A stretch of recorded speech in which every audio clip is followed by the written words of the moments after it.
But I had a couple of years go by working for this law firm in Mission Valley, and one of the office managers there, Mike Horning, good friends with Terry Huff, who's an old member, he's passed away now.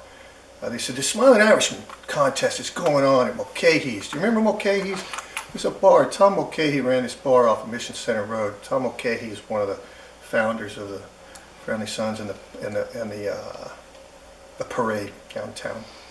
And he had a bar, and the Smiling Irishman was going off, and so I was cajoled into entering the contest. At the time, I didn't know it was rigged. You know, I thought, yeah, you could probably make friends and buy a few votes by buying a couple drinks, but you know, lost in a landslide. O'Dwyer won that year, you know, and I think O'Dwyer was the shoe-in, or he was the one who was tagged that year. But I was in it to the Smiling Irishman gig for the next couple of years. I actually won it the third or fourth year, so it must have been like 95 or 96 at the contest we held in the lower orders at Reedy O'Neill's. And that was a fun night.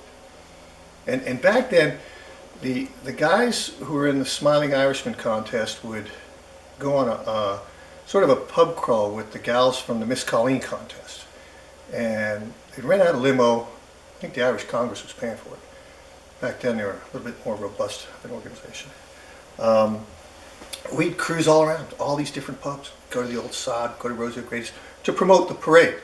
And but it was, of course, a good chance you might get a date and have a deal with one of the Colleen gals if you were lucky, but was never lucky. That's just how that went. That was a lot of fun. The year before I won it, Sean Mulrooney took Smiling Irishman, and we were in this limo, and this limo had like bench seating. It was a weird setup in the limo, and Mulrooney turns to me and he goes, "You know, this is the kind of limo they use in funerals." And the guys who donated the limo, we had a couple of members back then who were in the funeral business. And then it dawned on me, the guys who said, "We can set you up with a limo." We were like, "Okay, great. Now, you know, they don't have to pay for it." We're rolling around in this limo with benches. It's like, now that's a little creepy, you know. And I'll get back to these guys, these funeral guys, later when we talk about the wake. But that's a different story.